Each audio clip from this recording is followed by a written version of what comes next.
HMPV human meta pneumo வைரஸ்ன்னு சொல்லக்கூடிய வைரஸோடைய தாக்கம் நம்ம இந்தியாவுக்கும் வந்துருச்சு அப்படின்னு சொல்கிறாங்க. இது பொதுவாக காற்றின் மூலமாக தொற்று இருப்பவர்கள் கூட நம்ம இருக்கும்போது அல்லது தொற்று இருப்பவர்கள் ஏற்கனவே பயன்படுத்திய பொருட்களோடு நாம் புழங்கும்போது நமக்கு பரவுவதற்கு வாய்ப்பு இருக்குது. பொதுவாக இது குழந்தைகளையும் அடல்ட்ஸ்ன்னு சொல்லக்கூடிய 18 வயதுக்கு குறைவாக இருக்கவங்களையும் ரொம்ப வயதானவங்களையும் குறிப்பாக கீமோதெரப்பி அல்லது உறுப்பு டிரான்ஸ்பிளான்ட் ஆர்கன் டிரான்ஸ்பிளான்ட் செய்து இம்யூனோ சப்ரசன் தெரப்பியில் இருக்கவங்களையும் அதிகமாக பாதிக்க வாய்ப்பு இருக்குது. என்னதான் 2001ஆம் ஆண்டு நெதர்லாண்ட்ஸில் கண்டுபிடிக்கப்பட்ட ஒரு கிருமியாக இருந்தாலும் இப்போது நிறைய மாறுதல் அடைந்த ஒரு நிலையில் நிறைய பேரை பாதிக்க ஆரம்பிக்கிறத நம்ம பார்க்குறோம். ரெண்டு நிலையான இன்ஃபெக்ஷன்ஸை நம்ம பார்க்கலாம். ரொம்ப மைல்டு இன்ஃபெக்ஷன் அண்டு ரொம்ப க்ரானிக் இன்ஃபெக்ஷன் சொல்லுவோம்.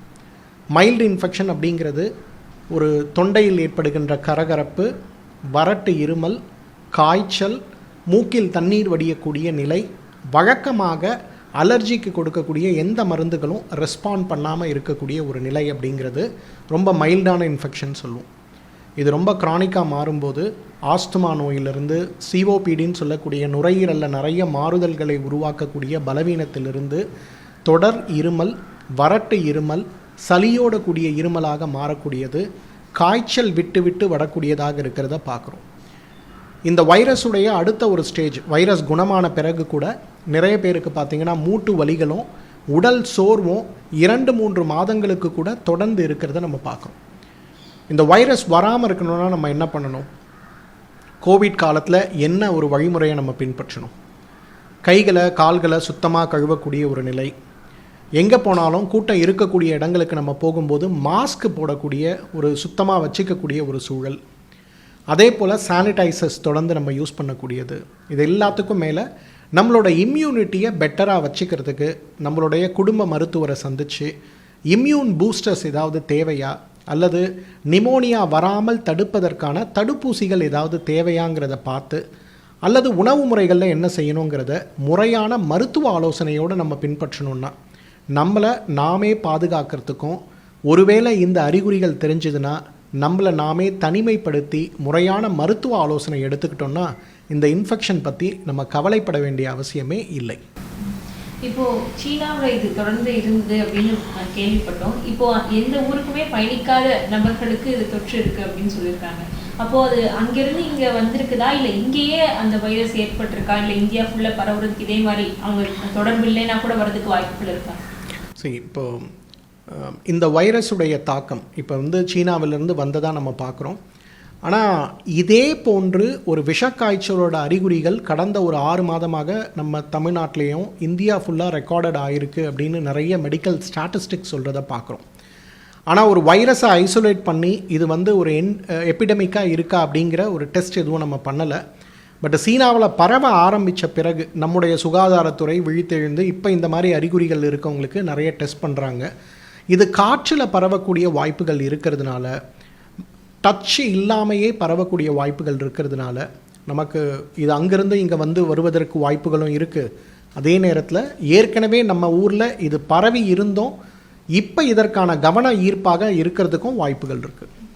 இப்போ இந்த வைரஸ் கிருமியை பொறுத்த வரைக்கும் பொதுவாகவே இந்த நேரங்களில் இந்த காலநிலை மாற்றத்தின் காரணமாக சளி காய்ச்சல் இருக்கும். ஸோ இதுதான் அப்படின்னு கண்டுபிடிக்கிறது எப்படி? இல்லை இப்போ சளியே பிடிக்காத மாதிரி நம்ம பார்த்துக்கிறது ரொம்ப கஷ்டம், சின்ன குழந்தைங்கள்லேருந்து எல்லாருக்குமே.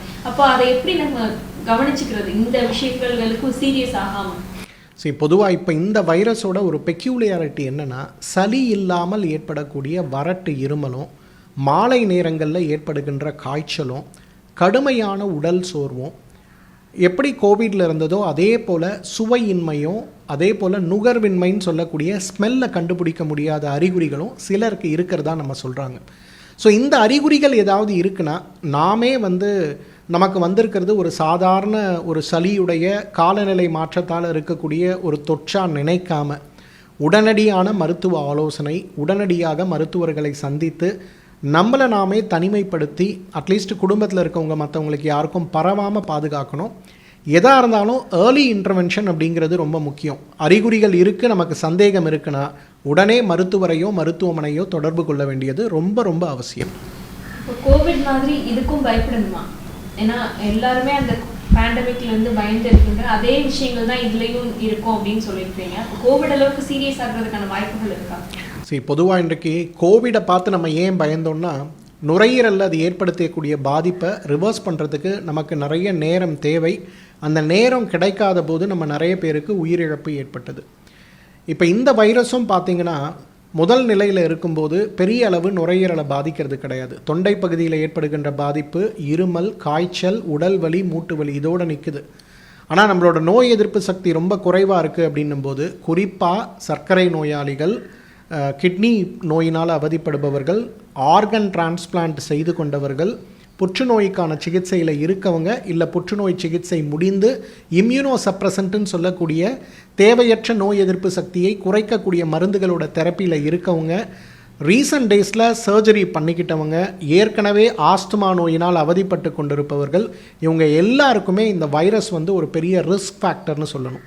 ஏன்னா இந்த வைரஸ் பாதித்து நுரையீரலில் பாதிப்பு அதிகமாச்சுன்னா இது நிமோனியாவை கொண்டு வரக்கூடிய வாய்ப்பு இருக்கிறதுனால, குறிப்பாக ட்ரை நிமோனியான்னு சொல்லக்கூடிய உள்ள நுரையீரலில் சளி கிடையாது, ஆனால் வெறும் வறட்டு இருமல், ஒரு நிமிடம் கூட ஓய்வெடுக்க முடியாத அளவுக்கு இருமலை கொண்டு வரத்துக்கு வாய்ப்புகள் இருக்கிறதுனால இன்றைக்கு இந்த நோயை பார்த்து பயப்படணுமா? ரொம்பவே நம்ம பயப்படணும்.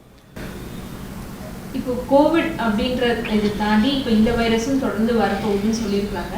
அப்போது சின்ன குழந்தைங்கலேருந்து பெரியவங்க வரைக்கும் அவங்க உணவுல என்ன மாதிரியான உணவுகளை அதிகமாக எடுத்துக்கிறது மூலிமா, இல்லை அவங்க செயல்படுத்தக்கூடிய நடைமுறைகளில் எதெல்லாம் மாற்றுறதுல எதெல்லாம் தடுக்கிறதுக்கு வாய்ப்பு? சரி, பொதுவாக இந்த எந்த வைரஸாக இருந்தாலும் அதோட பரவுகின்ற வேகத்தை பொறுத்து நம்ம எல்லாரையும் பாதிக்க வாய்ப்பு இருக்குது. ஆனால் நம்மளோட நோய் எதிர்ப்பு சக்தி சத்துள்ளதா நன்றாக இருக்குது அப்படின்னா நம்ம எதை பற்றியும் கவலைப்பட தேவையில்லை. ஒரு நோய் தொற்று நமக்கு வந்தால் கூட நம்மளோட நோய் எதிர்ப்பு சக்தி ரொம்ப அழகாக அதை மாற்றிடும். அப்போ அதுக்கு நம்ம என்ன பண்ணணும்? முதல்ல நேரத்துக்கு சாப்பிட்ணும். நல்ல உணவு, சைவம் அசைவம்னு ஒரு பாகுபாடு இல்லாமல் நல்ல ஃபுட்டை மென்று சாப்பிட்ணும். நிறைய வெந்நீர் குடிக்கணும். இந்த கோல்டு சீசனில் கூட நிறைய பேர் ஐஸ் வாட்டர், ஐஸ்கிரீம் இந்த மாதிரி உணவுகளை சாப்பிட்றோம். அது எல்லாத்தையும் தவிர்க்க முடியுமான்னு பார்க்கணும். இனிப்பான உணவுகளை எவ்வளோ குறைக்க முடியுமோ குறைங்க.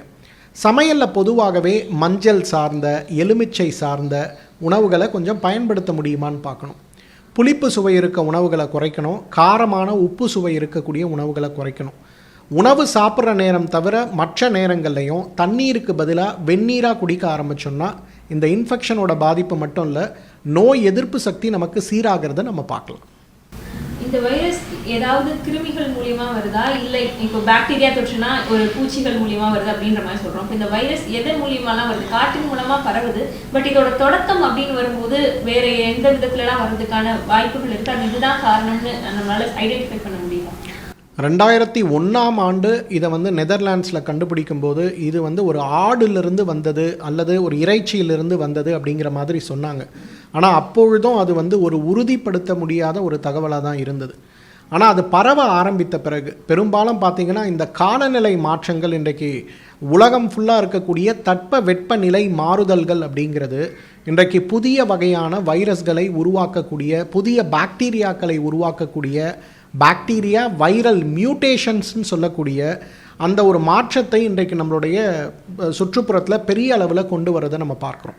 இப்போ உதாரணத்துக்கு சொல்லணுன்னா, கோடை காலத்தில் வெயில் இல்லாமல் மழை பெய்யக்கூடிய நிலைமை, மழை காலத்தில் மழை இல்லாமல் குளிர் வரக்கூடிய நிலைமை, இந்த மாறுதல்கள் ஏற்படும் போது நம்மை சுற்றி இருக்கக்கூடிய எல்லா உயிரினங்களும் மியூட்டேஷன் ஆகிறத நம்ம பார்க்குறோம்.